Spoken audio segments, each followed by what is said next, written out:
So, the story of My Hero Academia just ended, and I did not love it. Now, before I talk about the ending, I want to talk about my relationship with this series, so you can kind of see where I'm at with the story. So, back in Foreverland in 2019, before the dark times, my cousin was like, "Hey, I know you love this show because you really like superheroes." And I was like, "Alright, bet, shoot, what's the show?"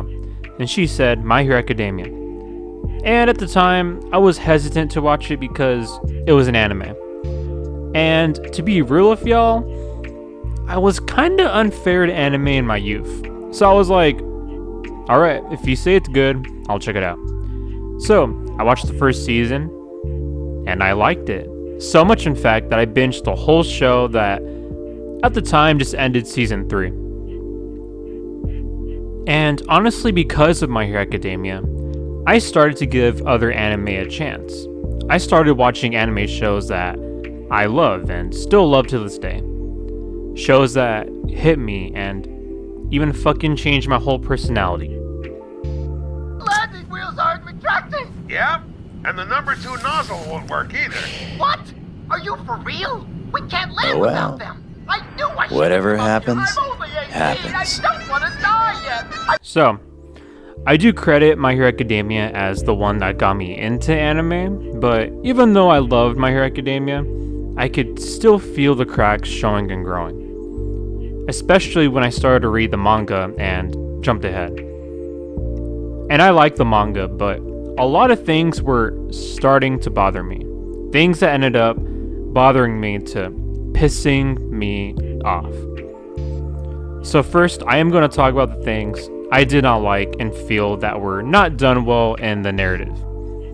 And before anyone says anything, I do still like the anime. I know a lot of quote-unquote fans were mad about the animation, but for me it didn't piss me off. What pissed me off is, and I'm just gonna flat out say it, the story does not commit to its choices. Let me explain. Throughout the whole story, crazy shit will be happening, and when something really dramatic happens, the writer is like, oh, but actually this happens instead. Case in point, Bakugo's death. Now, I love Bakugo, don't get me wrong. Besides Endeavor, Bakugo is one of the best developed characters in this show.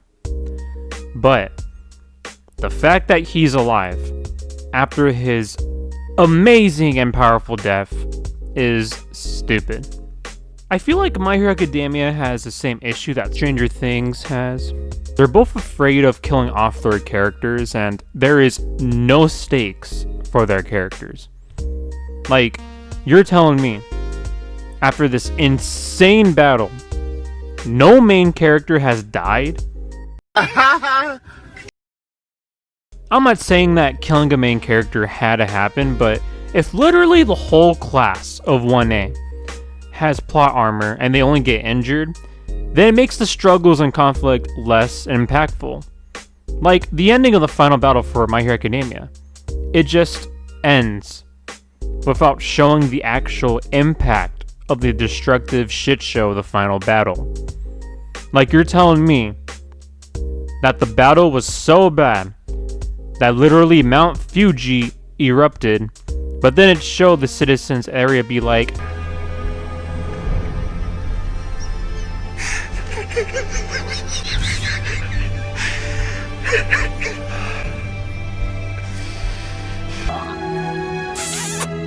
Looks like everything turned out okay. like, come on, bro. That's not to mention the chaotic insanity of how the fights are paced. Now, I really like the fights, but when it actually shows the fights, because we have Deku and Shigaraki going crazy, right? But then literally during a punch being thrown, it cuts to another side character that has nothing to do with the fight doing some random shit. And then when you think that's done, it leads into like 2 flashbacks for each character. Now I know this is usually typical in anime, but it's an anime trope that I dislike because it's designed to waste my time. Like, the pacing of and in between fights is crazy because literally I forgot about the relationship between Toga and Araka and how it was really important for the characters and overall narrative. And I only remember it because it legit wasn't mentioned again until the second to last chapter of the manga. And it's not that I forget things easily, it's just the messy pacing of the story. Like, you're telling me that this whole story takes place within 1 year? And I'm talking about Deku joining UA, the whole Stain thing, All Might's retirement, Overhaul's operation, Gentle and La Brava's shenanigans, the League of Villains being created and becoming a legit army, all for one coming back, and Deku leaving UA to become a vigilante. In April, Deku left our hero academy. I heard that he doesn't look anything like a hero. He's always covered in dirt and blood. It's scary. I don't need to rest yet. I'm fine. All of this in 1 year?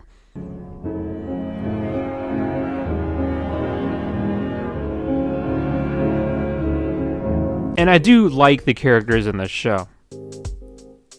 Until the final arc. Now, every character that's not a main character falls completely flat. Like, tell me, when was the last time we see or even heard from Kirishima?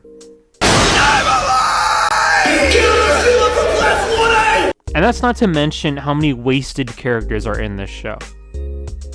Honestly, this story has one of the biggest ensemble characters to be completely wasted and neglected. Like, tell me, out of the whole My Hero Academia story, what does Kaminari do? He literally only has 2 highlights throughout the entire series. Yeah, not every character is part of Deku's story, I understand, but realistically, the whole class, after everything they've gone through together because of Deku's One For All, they should have had more attention and time with them, instead of only being background characters in battles. Like, after the final battle, we were cut off from all the relationship development for each student in Class 1A because the story was too focused on the main 3.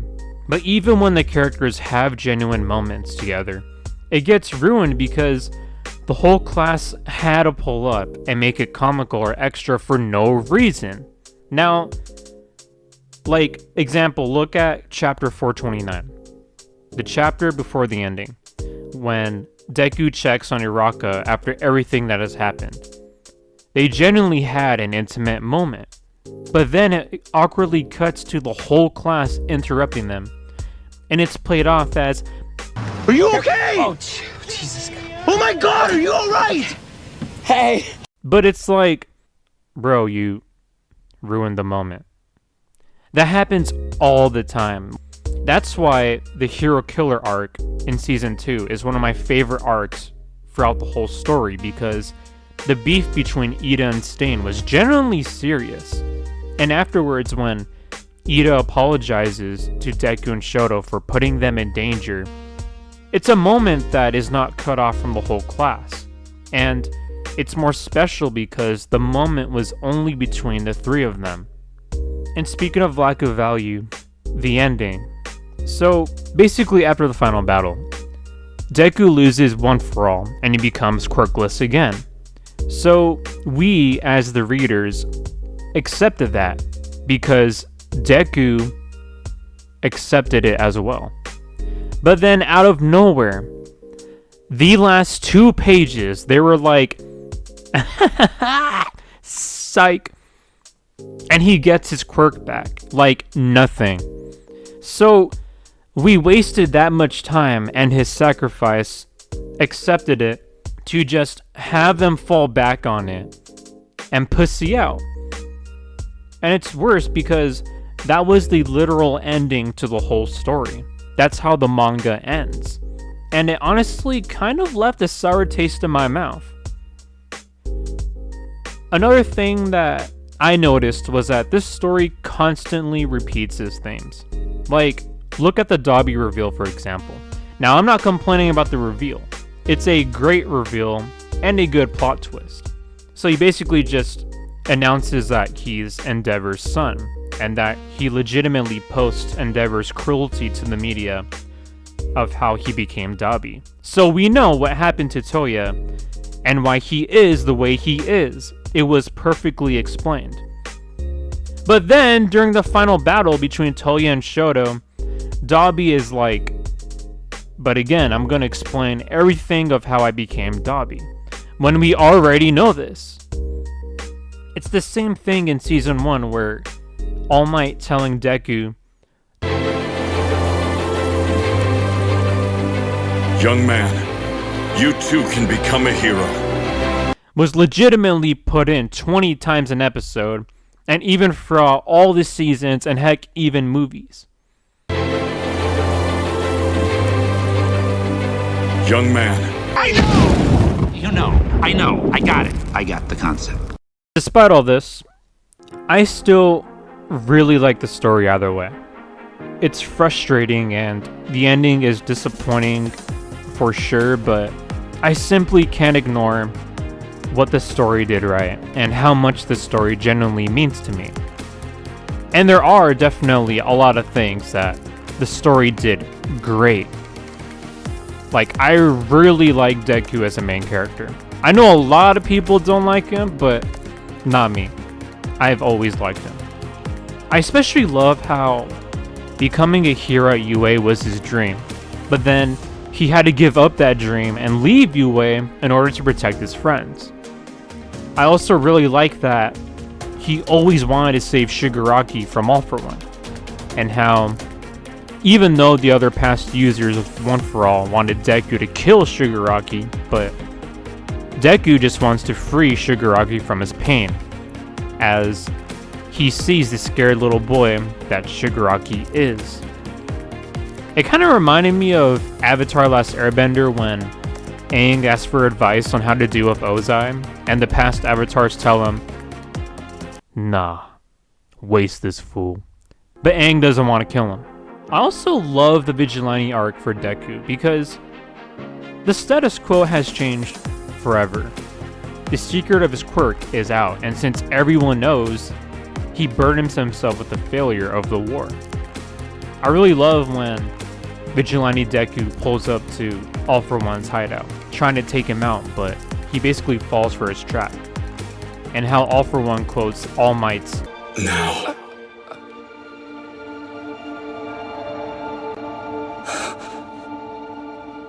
Now, it's your turn." a moment that was inspiring and passing the torch to Deku. Only one. Every fight will wear at you until there's nothing left. While I was imprisoned, I spent countless hours thinking about you. I'm afraid I'm not interested in All Might anymore. I've grown bored of that pitiful oaf. Which means now, it's your turn. Now being shoved in his face as the place blows up. I really love how much of an impact Deku has on his classmates. That Bakugo, going from an insufferable bully who relentlessly harassed Deku, told him to kill himself, to now literally risking his life to save Deku on multiple occasions. And not only that, but he apologizes for all the pain and torment he put Deku through.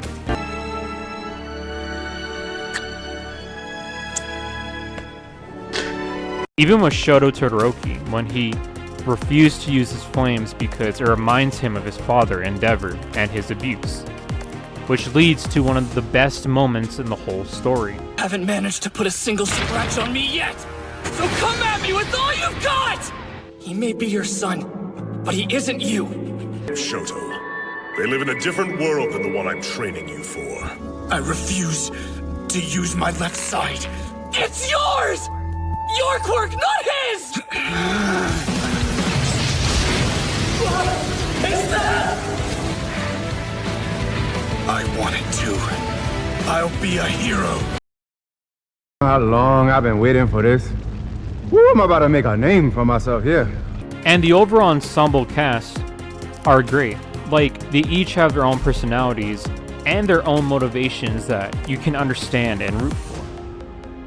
And I like how the status quo constantly changes and how it impacts the overall story. Like the fact that All Might, the most OP character in the story at the time, is gone at barely season 3. And it's really risky and a ballsy decision, like I respect it. And I like how Endeavor goes from becoming the biggest piece of shit to one of the best characters of the show that actively tries to fix his wrongs and damage within his family. It's okay if you don't forgive me.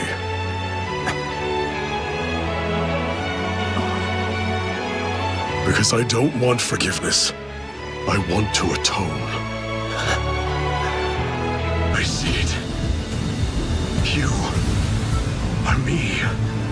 From the past or another future. Be at rest.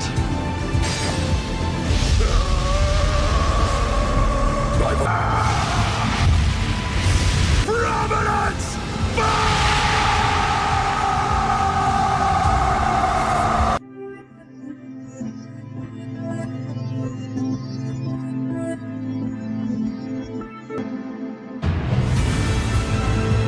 Endeavor is still standing!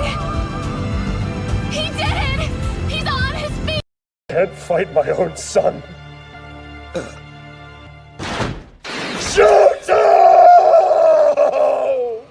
But till this day, one of my favorite characters in the whole story is Stain.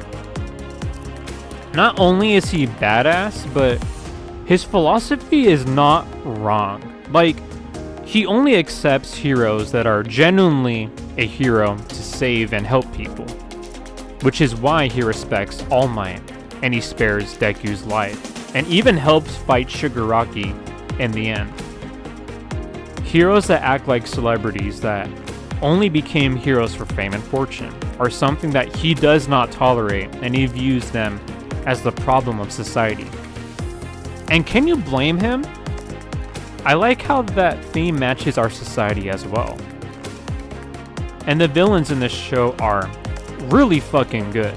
Not only are they aesthetically iconic, but every single main villain from the League of Villains is a standout. I killed my family.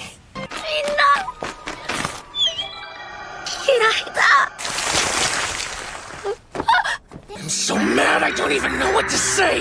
Try this when we Pittsburgh Sable Incorporated! Ah, Barry the Platypus, what an unexpected surprise. And by unexpected, I mean completely expected! That was the first time I realized how suffocating the culture around me was. And now I'm here. Wow, cool. So you're basically an empty cosplayer. That's right! Got you, Barry the Platypus! And you could totally see and understand their motivations and points of view. Where you're kind of like... He's out of line, but he's right. I'd say my favorite villain personally is Dabi. Not only is his design disturbingly cool, but I love how he is the living embodiment of Endeavor's abuse, and how his sins manifested into Dabi, with Dabi basically ruining Endeavor's image forever, and he lives only to torment his father and family. Like, that's pretty badass and cold, not gonna lie. There's this Shakespearean tragedy to the villains and how they are kind of like the twisted versions of the heroes. If Shigaraki was raised in a different home, or found by a hero, would he have used his quirk for good? Or if Deku had been taken in by All For One, would he have turned out just like Shigaraki? Like, if Shoto was the one that blew up and disappeared, would he have turned out just like Dabi? I like how the characters mirror each other, while some are just simply inevitable and tragic. It came to a point when even the heroes genuinely committed villainous acts. Like, yeah, Hawks was working as a double agent to sabotage the League of Villains, but he also murdered twice in cold blood. You killed twice. And as a viewer, you're like, Whoa, whoa, whoa, whoa, whoa, whoa, whoa, whoa, hey. And I like how the story doesn't really answer if that was the right thing to do. Like, yeah, Twice was becoming insanely OP, but with the proper psychological help, would Twice be alright? And his death takes a big toll on the antagonists, as you could see how even the villains were close to Twice, and even viewed him as a friend. So when Dabi burns Hawks and makes him a chicken reaper, and Togo goes on a rampage, it's like, well, it's kind of justified. Overhaul, while really menacing and cool, was a sick piece of shit that constantly destroyed Eri's body to create more bullets to get rid of quirks. Like, anyone that hurt Eri needs to be put down.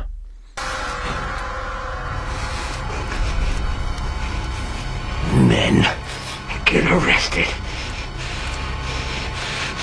Dogs get put down. All For One, while he's not in the show too much, still pops off when he does appear. I love how both All Might and All For One both messed up each other's faces so badly that for All Might, it permanently made his eyes black, and for All For One, you can't even recognize his face anymore. And All For One's theme in this show is really good, like it's really haunting. Every time I listen to it. Oh shit. Fucking go fuck. This is good. I really like how it adds to All For One being the literal personification of evil in this show. Just by listening to his theme, it adds another level to him. And speaking of themes, the soundtrack for this show is fucking amazing. Honestly, I'm not good at talking about music and why it's good, but the soundtrack just slaps. The anime does a damn good job at using the soundtrack to make scenes and moments more impactful and emotional, especially during the fights. Like, Motherfucker don't miss. No, he's fucking good. That motherfucker don't miss, man. He's good. In the heat of battle, he don't miss. No. In the heat of controversy, he don't miss. No. like the song that was played when Deku saves Eri, which is also the same song used in Heroes Rising, really adds the importance and beacon of hope that Deku brings. Also, side note, Heroes Rising is one of the best anime movies of all time. I don't care, this shit goes so hard and it's so good. Heroes Rising gets a 9.5 out of 10. But when it comes down to emotion, I gotta give the story and anime credit to how good they utilize it. Now for some people, the show's emotions don't vibe with them, and that's all good, I get it.